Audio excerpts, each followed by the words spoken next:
जय श्री कृष्णा।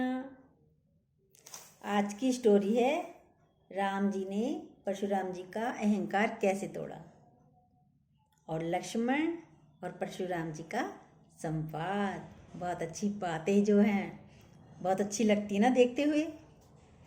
सबसे पहले आप सब्सक्राइब कीजिए जो न्यू हैं और लाइक कीजिए। चलिए स्टोरी शुरू करते हैं। तो जैसे ही धनुष टूटता है परशुराम जी आते हैं सभा में, जनक की सभा में। अब सब राजा डर के मारे अपनी अपनी जगह खड़े हुए हैं क्योंकि पास जा नहीं सकते, इतने क्रोध में भरे होते परशुराम जी। वहीं से ही हाथ जोड़कर प्रणाम कर लेते हैं। राजा जनक समीप जाते हैं, प्रणाम करते हैं। परशुराम जी भी उन्हें आशीर्वाद देते हैं कि कल्याण हो। जनक जी कहते हैं ये है मेरी सीता। तो कहते हैं सौभाग्यवती भव।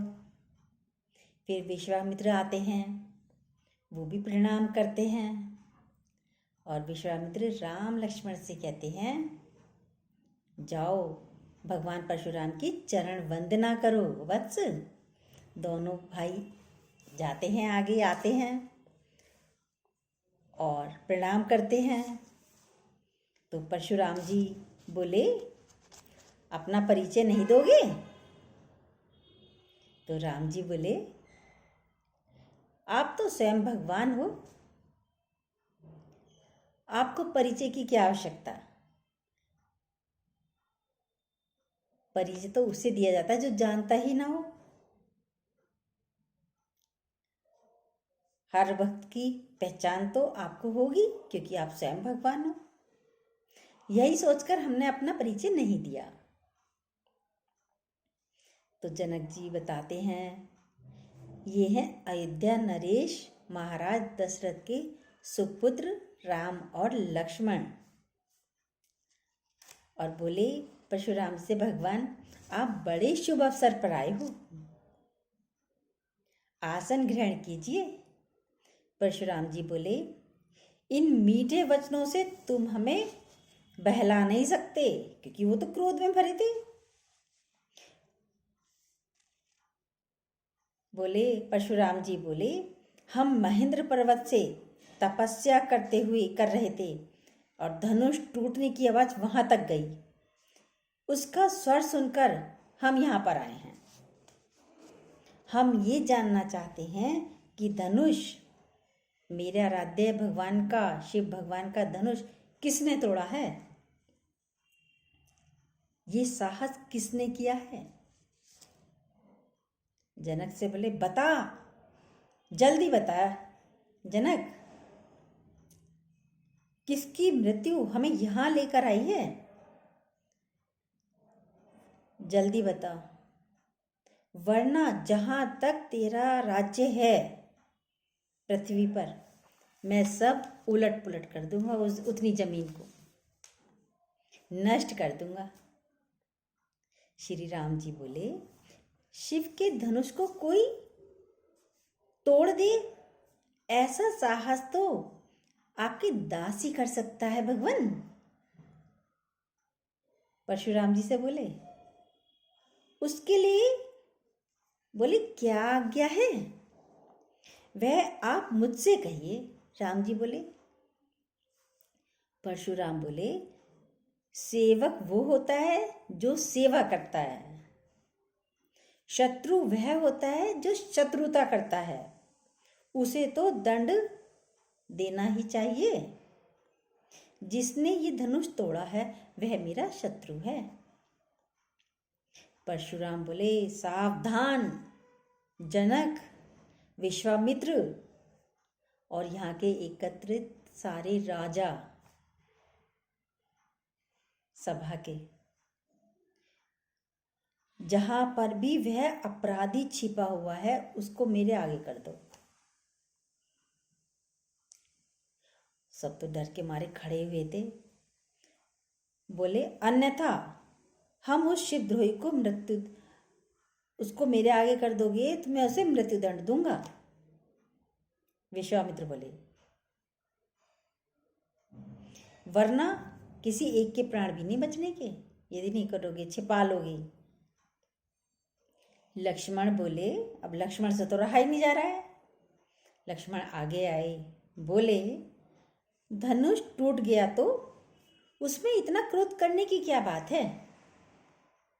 हमने तो बचपन में कितने ही धनुष तोड़े थे, तब तो हमें किसी ने नहीं डांटा, किसी ने कोई सजा नहीं दी। परशुराम बोले, राजा के छोकरे, महाशिव धनुष को बच्चों के धनुष के बराबर समझता है। ये वो धनुष है जिसे शंकर भगवान ने मुझे दिया था। लक्ष्मण बोले, ब्राह्मण देवता, आपको धनुषों में अंतर लगता है? हमें तो सारे एक से ही लगते हैं धनुष।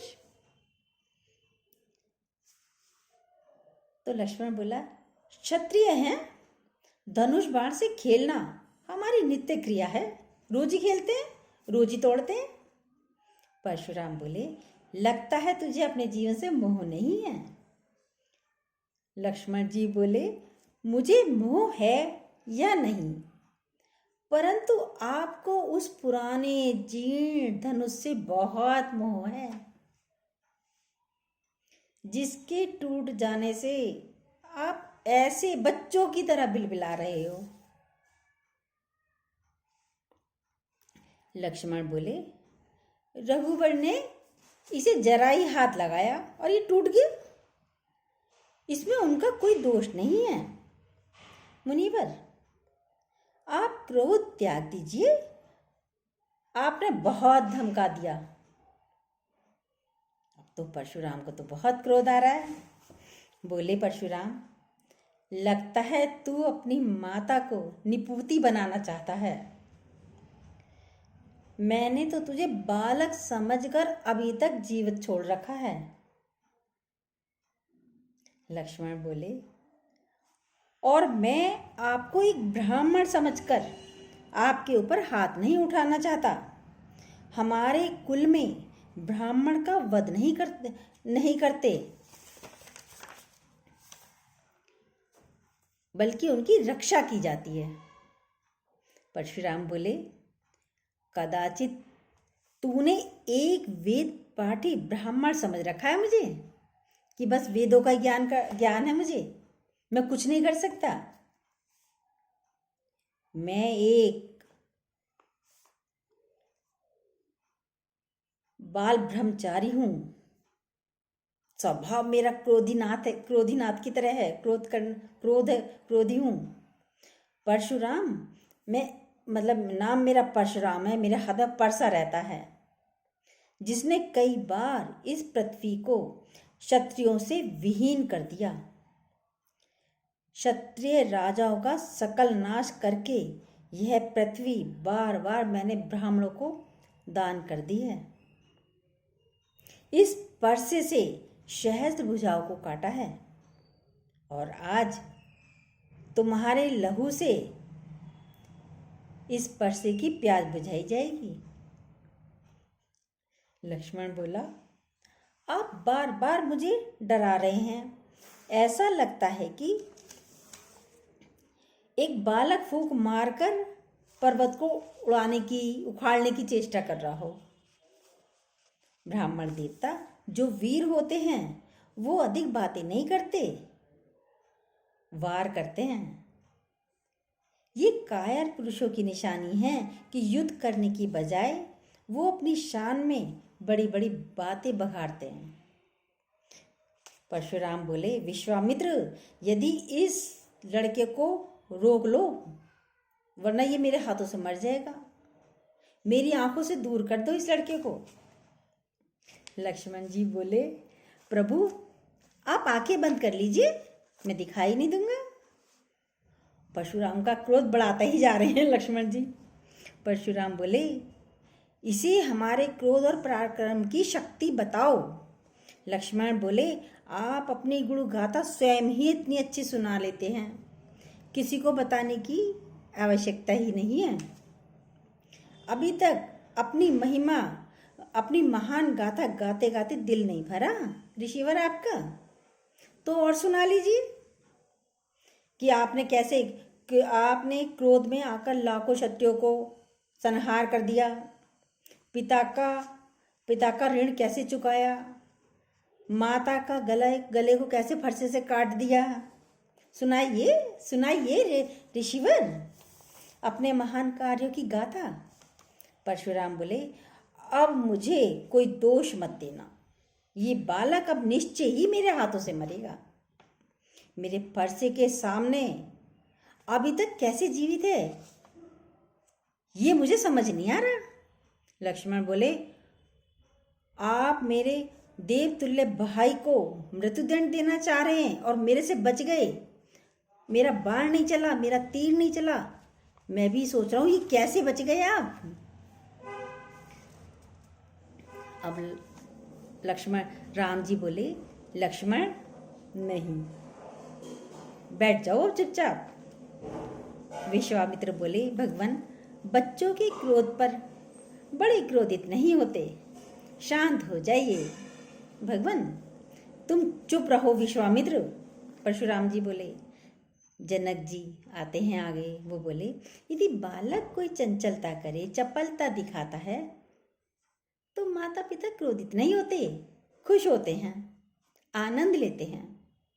राम जी बोले, भगवान बालक की बातों पर ध्यान मत दीजिए, और फिर उसने तो आपका कोई अपराध किया ही नहीं। आपका अपराधी मैं हूँ, मेरे ही हाथों से ये धनुष भंग हुआ है।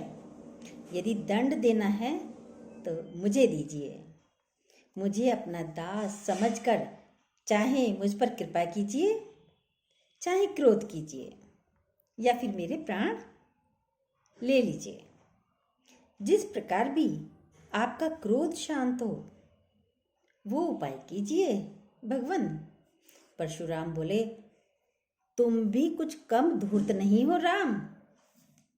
भगवान शंकर का धनुष तोड़कर मुझे ही ज्ञान सिखा रहे हो। उधर तेरा छोटा भाई तेरी ही मति से मुझे भड़का रहा है, मेरा क्रोध जागृत कर रहा है ताकि मेरी शक्ति क्षीण हो जाए, और इधर तू हमसे हाथ जोड़कर अनुनय विनय कर रहा है। ये छल कपट और नहीं चलेगा मेरे सामने। तुम समझते हो अपने को राम कहने से तुम परशुराम का सामना कर सकते हो? तो शस्त्र उठाओ और मेरे साथ युद्ध करो। मैं तुम्हें निहत्था नहीं मारूंगा, परशुराम बोले, और युद्ध नहीं करोगे तो भाई समेत तुम दोनों को मार डालूंगा। श्री राम जी बोलते हैं, प्रभु यदि रण में हमें कोई ललकारे तो क्षत्रिय धर्म के अनुसार हम लड़ाई करते, चाहे वो स्वयं काल ही क्यों ना हो तो भी हम लड़ाई करेंगे। परंतु हम रघुवंशियों का ये भी धर्म है कि हम गौ, ब्राह्मण और स्त्री पर हाथ नहीं उठाते। ब्राह्मण हमारे लिए सदा ही पूजनीय हैं और उनकी सेवा करना हमारा परम धर्म है। फिर प्रभु और सेवक के बीच युद्ध कैसा? आपकी और हमारी बराबरी तो कुछ है ही नहीं। भगवान मेरा छोटा सा नाम राम है और आपका इतना बड़ा नाम परशुराम है, तो मेरी और आपकी तो कोई बराबरी नहीं है। परंतु मैं तो आपकी प्रभुता को जानता हूं, आपने मुझे नहीं पहचाना। राम जी बोले, मैं आपको जानता हूं पर आपने मुझे नहीं पहचाना। आपसे हारने में भी मेरी जीत है भगवान। राम जी बोले। परशुराम जी को श्री राम में, और वो जब इतने प्यार से बोल रहे हैं राम जी, तो अब परशुराम जी को राम जी में भगवान विष्णु के दर्शन हो रहे हैं, दिखाई दे रहे हैं कि तो विष्णु भगवान हैं। विष्णु भगवान के दर्शन हुए। परशुराम जी भगवान को देखते ही रह गए। राम अब फिर बोलते हैं, राम ये धनुष विष्णु ने मेरे पिता महर्षि को के पास धरोहर रूप में रखा था। यदि विष्णु के इस धनुष पर संघान कर सको तो मेरा संदेह मिट जाएगा। अभी भी थोड़ा संदेह है परशुराम जी को, ये विष्णु भगवान हैं या नहीं हैं। मैं तुम्हें पहचान लूंगा। राम जी ने बोले। राम जी बोलते हैं, ये दिव्य वैष्णव बाण कभी खाली नहीं जाता, परंतु एक तो आप ब्राह्मण हैं, दूसरे गुरु विश्वामित्र की बहन के पौत्र हैं, इसलिए मैं ये अमोघ बाण आप पर नहीं चला सकता। आप बताइए मैं किसे नष्ट करूं? आपके पास मन की गति से जो आने जाने की शक्ति है उसे, या आपने अपने तपोबल से जो पुण्य अर्जित किए हैं उन्हें? परशुराम जी बोले, हे रघुनंदन, मेरी आवागमन की शक्ति का नाश ना करो, क्योंकि मैंने अपने गुरु कश्यप जी को जब ये सारी पृथ्वी दान में दी थी तो उन्होंने मुझे कहा था कि अब तुम मेरे राज्य में नहीं रह सकते। तब से मैं कभी भी पृथ्वी पर रात्रि में विश्राम नहीं करता। मुझे रात को ही महेंद्र पर्वत पर जाने के लिए इस शक्ति का प्रयोग करना पड़ता है। परम आवश्यकता होती है इस शक्ति की। परंतु आप इस अमोघ बाण से हमारे लोकों का, हमारे पुण्य लोकों का नाश कर दीजिए, हमारे पुण्यों का नाश कर दीजिए, जिसके साथ नाश हो जाएगी हमारी कीर्ति, हमारा अहंकार, और अहंकार जनित हमारा क्रोध। क्रोध सबसे ज़्यादा नुकसानदायक होता है ना, रिश्ते बनने ही नहीं देता। राम और बोले, परशुराम जी बोले, और राम इसे पूर्व दिशा में छोड़ दो। और परशुराम जी तो पहचान गए, उनका अहंकार भी खत्म हो गया। अब जब वो बाण छोड़ देते हैं राम जी, तब परशुराम जी बोलते हैं, जय रघुनंदन, तुम्हारी जय हो। ये कहते हुए परशुराम जी राम जी को प्रणाम करते हैं, और हम भी कहते हैं, जय श्री कृष्णा।